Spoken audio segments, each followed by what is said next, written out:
नमस्कार, मैं हूं संजय शर्मा। आप देख रहे हैं 4 PM न्यूज नेटवर्क। तेज बारिश आई और उत्तर प्रदेश की राजधानी लखनऊ में एक दीवार गिर गई। दीवार गिरी तो वहां पे झुग्गी झोपड़ी बनाकर रह रहे मजदूर थे, उनके ऊपर दीवार गिरी। छोटे छोटे बच्चे थे, उनके खिलौने। जो तस्वीरें आई थी बड़ी खतरनाक थी, बहुत दर्द दे रही थी, खौफ पैदा कर रही थी। सोचो, बच्चे सो रहे थे, मासूम थे। रात के 3-4 बजे दीवार ऊपर से गिरती है और 9 लोगों की मौत हो गई। किसी ने बताया कि मजदूरी करने आए थे, इनका घर नहीं था, और झुग्गी बना के ऊपर पॉलीथीन डाल के रह रहे थे। और इस तरह तेज बारिश में राजधानी लखनऊ के अंदर ही सैकड़ों लोग आपको दिख जाएंगे जो इस तरह झुग्गी झोपड़ी डाल के सड़क के ऊपर सो रहे हैं। लेकिन मुझे लगता है कोई साजिश है। साजिश में इसलिए कह रहा हूं कि कोई व्यक्ति सो ही नहीं सकता सड़क पे। इसलिए नहीं सो सकता क्योंकि हमारे प्रधानमंत्री जी ने तो बहुत साल पहले कह दिया था कि 2022 तक देश के हर व्यक्ति को वो मकान दे देंगे। और मकान भी वो कांग्रेस वाले स्टाइल का नहीं देंगे, छोटा सा दीवारें खड़ी कर दी। मकान देंगे, बड़ा सा मकान देंगे जिसमें नल होगा, हर घर में नल होगा, नल में पानी होगा, गैस का कनेक्शन होगा। तो प्रधानमंत्री जी झूठ कैसे बोल सकते हैं? और जनता से बात कर रहे हैं, संवाद कर रहे हैं, तो उनके हिसाब से तो 2022 में पूरी जनता को मकान मिल गया। अच्छा, आपको मेरी बात पे यकीन नहीं आ रहा? सुन लीजिए आपके प्रधानमंत्री जी क्या कह रहे हैं। अगर आपके मुझे आशीर्वाद मिल जाए, मैं ये सपना पूरा कर दूंगा। 2022, देखिए 2022 यानी आज से 3-4 साल के बाद हमारे देश की आजादी के 75 साल होने वाले हैं। गोविंद गुरु जैसे महापुरुषों ने जिन सपनों को देख करके बलिदान दिए थे, उस आजादी के 75 साल हो रहे हैं। और मैंने व्रत लिया है, संकल्प किया है कि 2022 आजादी के 75 साल होंगे, तब तक हिंदुस्तान में एक भी परिवार ऐसा नहीं होगा जिसका अपना खुद का पक्का घर नहीं होगा।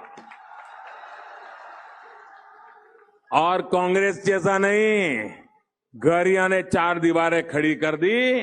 मोदी जब प्रधानमंत्री आवास योजना करता है तो पक्का घर, पक्की छत, घर में नल, नल में जल, गैस का कनेक्शन, बिजली, एलईडी बल्ब, शौचालय, ऐसा पक्का पूरा घर, ये मेरा सपना है। अब आप बताइए, देश के प्रधानमंत्री का व्रत है, ये संकल्प है। ये देश के प्रधानमंत्री कभी झूठ बोल सकते हैं क्या? बीजेपी के लोग उनको भगवान विष्णु का अवतार कहते हैं। तो ऐसा देवतुल्य व्यक्ति झूठ नहीं बोल सकता। तो ये जो लोग, इस 9 लोग मरे हैं, ये पक्का कहीं साजिश के तहत वहां आके रह रहे होंगे, क्योंकि प्रधानमंत्री जी ने तो व्रत लिया था, संकल्प लिया था, 2018 में किया था, क्योंकि 1 साल बाद चुनाव थे। तो उन्होंने संकल्प लिया था कि 4 साल बाद वो देश के हर व्यक्ति को घर दे देंगे। और घर भी ऐसा नहीं, एलईडी बल्ब होगा, गैस का कनेक्शन होगा, पानी होगा, बढ़िया घर होगा। देखा, सुना था आपने? तो मैं मान रहा हूं कि देश के हर व्यक्ति को घर मिल गया होगा। आप जब निकलते हैं सड़क पे, ये जो फुटपाथ बना के रह रहे हैं, ये पक्का कोई साजिश के तहत रह रहे हो कि प्रधानमंत्री जी ने घर दे दिया था। प्रधानमंत्री जी ने एक बात और कही थी। प्रधानमंत्री जी ने कहा था कि भाई, स्मार्ट क्यों नहीं एक नए विजन की तैयारी की जाए, स्मार्ट सिटी 100 शहर स्मार्ट सिटी बनाए जाए। स्मार्ट सिटी का इतना बेहतरीन काम हो कि लगे लोगों को कि ये स्मार्ट सिटी है। लखनऊ भी अपना, उत्तर प्रदेश की राजधानी लखनऊ भी 100 शहरों में से एक था। अच्छा, मैं बाकी बातें बाद में करूंगा। सुनिए कि प्रधानमंत्री जी ने इस मामले में क्या कहा था। हमारे देश का एक दुर्भाग्य रहा कि जिस समय हमने अर्बनाइजेशन को एक अपॉर्चुनिटी मानना चाहिए था, हमने अर्बनाइजेशन को चैलेंज मान लिया, एक संकट मान लिया, और हमारी सारी मुसीबतों का कारण ये गलत थिंकिंग रहा है। भाइयों बहनों, अर्बनाइजेशन को एक अवसर मानना चाहिए। विकास के अंदर उसको एक महात्मा के स्वीकार करना चाहिए। नीतियों का निर्धारण उस रूप में करना चाहिए। क्यों ना हमारे देश में 100 नए शहर बने, आधुनिक शहर बने, वॉक टू वर्क कंसेप्ट के रूप में बने, स्मार्ट सिटी बने, आवश्यकता अनुसार कहीं हेल्थ सिटी बने, कहीं स्पोर्ट सिटी बने, ये स्पेशलाइज सिटी क्यों न बने। भाइयों बहनों, अगर हम चाहें तो हम 100 नए शहरों का सपना आज देश की आवश्यकता के लिए कर सकते हैं। भाइयों बहनों, 100 न्यू सिटी की जैसे जरूरत है, वैसे 2 शहर जो पास पास है, उसके लिए एक ट्विन सिटी का कंसेप्ट हमने डेवलप करना चाहिए। जैसे न्यूयॉर्क, न्यू जर्सी है, हमने ट्विन सिटी कंसेप्ट को डेवलप करना चाहिए। विकास का एक नया मॉडल उसमें से हमें मिल सकता है। वाकई में लखनऊ में स्मार्ट सिटी बना, हजारों करोड़ रुपए आ गए और फिर स्मार्ट सिटी के नाम पर भ्रष्टाचार का खेल शुरू हुआ। सैकड़ों करोड़ रुपए की हेरा फेरी की चीजें सामने आती चली गई। कागजों में लखनऊ स्मार्ट सिटी बनता चला गया और इस स्मार्ट सिटी में जब बरसात हुई तो ना सिर्फ एक दीवार गिरने से 9 लोगों की मौतें हुई, बल्कि स्मार्ट सिटी की हालत नजर आ गई। ये जो वीडियो देख रहे हैं आप, इसमें ये एक महिला हाथ में चप्पल लिए घुटनों घुटनों पानी में चली जा रही है। काबिल महिला है और मैं दाद देता हूं ऐसे अफसरों की, करना चाहिए। ये लखनऊ की कमिश्नर हैं, नाम है रोशन जैकब। सुबह 4 बजे इनका मैसेज मिला कि बहुत बारिश हुई है, स्कूल बंद कर दिए गए हैं, दफ्तर बंद कर दिए गए हैं।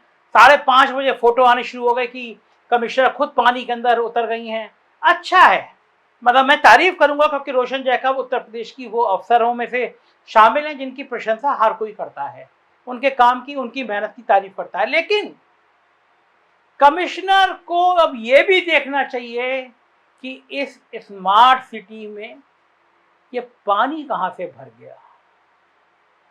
जब 4 साल से 5 साल से स्मार्ट सिटी बन रहा है, सैकड़ों करोड़ रुपए खर्च हो गया, करोड़ों रुपए केवल पानी की ड्रेनेज पे खर्च हो गया, तो फिर वो रुपया गया कहां। स्मार्ट सिटी अगर ऐसे होते हैं जिसमें लखनऊ की कमिश्नर को घुटनों घुटनों पानी में जाना पड़ता है, शहर के जगह जगह से तस्वीरें आने लगी, लोगों के घरों में पानी भर गया, गाड़ियां पानियों में डूब गई, तो फिर ऐसे स्मार्ट सिटी की कल्पना कौन कर सकता है।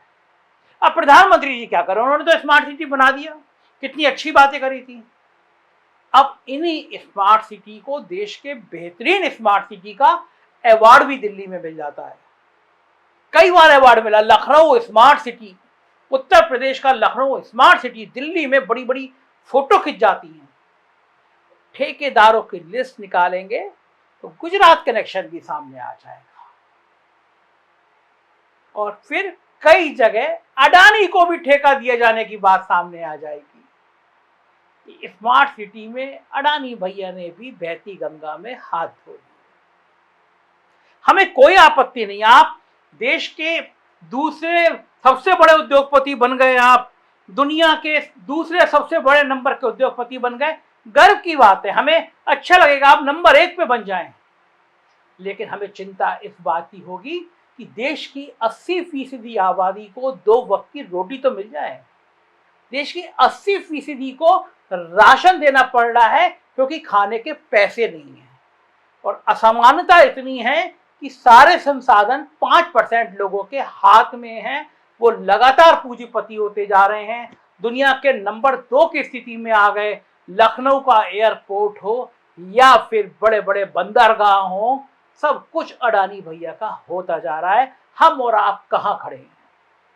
हम और आप खड़े हैं कि सड़क पे निकल के जा रहे हैं तो कोई आवारा पशु ठोकर ना मार दे। हम और आप खड़े हैं कि नौजवान आत्महत्या कर रहे हैं, किसान कर्जा ना चुका पाने के कारण आत्महत्या कर रहे हैं। दुख इस बात का होता है कि 2017 में आत्महत्या के मामले गिरे, थोड़े कम हुए थे, लेकिन फिर बढ़ने। मैं आपको डाटा बता रहा हूं, भास्कर की खबर है। 2016 में 9% मामले बढ़ गए थे आत्महत्या के, 2017 में 23% घटे थे, 2018 में 8% बढ़े, 2019 में 14% बढ़े और 2020 तक के आंकड़े हैं 45% लोगों ने आत्महत्या के मामले बढ़े हैं। कितना खतरनाक है। एक देश का एक व्यक्ति दुनिया का दूसरे नंबर का उद्योगपति बन रहा है और दूसरी तरफ किसान, बेरोजगार लोग, नौजवान लोग आत्महत्या कर रहे हैं। छोटे जानवरों ने किसानों की फसलें चौपट कर दी हैं। प्रधानमंत्री जी ने इसका भी वादा किया था। प्रधानमंत्री जी ने छोटे जानवरों के लिए कहा था कि वो ऐसी योजना लाएंगे जिससे सड़क पे चल रहे जानवरों को लोग पकड़ के घर में ले जाएंगे कि ये काम का जानवर है। यकीन नहीं हो रहा ना? सुनिए प्रधानमंत्री जी क्या कह रहे हैं। मेरे ये शब्द लिख के रखिए, ये मोदी बोल रहा है और आपके आशीर्वाद के साथ बोल रहा है।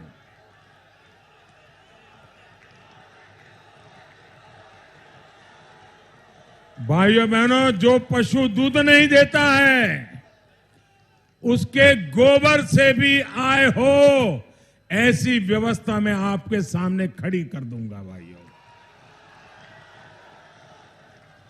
और एक दिन ऐसा आएगा कि छुट्टा जो पशु है ना, लोगों को लगेगा यार घर में इसको बांध लो, इससे भी कमाई होने वाली है। प्रधानमंत्री जी कह रहे हैं कि जो सड़क पे होगा ना उसको भी आप ले आएंगे, इससे कमाई होने वाली है। हकीकत यह है, सड़क पे चलते हुए, हाईवे पे चलते हुए लगातार दुर्घटनाएं बढ़ रही हैं, लोग मर रहे हैं, किसान परेशान है और कोई रास्ता नहीं निकाला जा रहा। तो क्या केवल हम बातों की खेती करेंगे? क्या हम सपनों को सोएंगे, सपनों की चादर बिछाएंगे, सपनों को ओढ़ेंगे? क्या खाएंगे, क्या पिएंगे? क्या सिर्फ हिंदू मुसलमान के झगड़े हमारा पेट भर देंगे? क्या सिर्फ धर्म के आधार पर की हुई बातें हमारे बच्चों की परवरिश अच्छी कर देंगी? कौन सी चीज लाएंगे? हम कहां से लाएंगे? केवल बढ़िया बढ़िया मंच पे कही हुई बातें हमें भरोसा देती हैं, कभी हकीकत बदलेगी नहीं बदलेगी?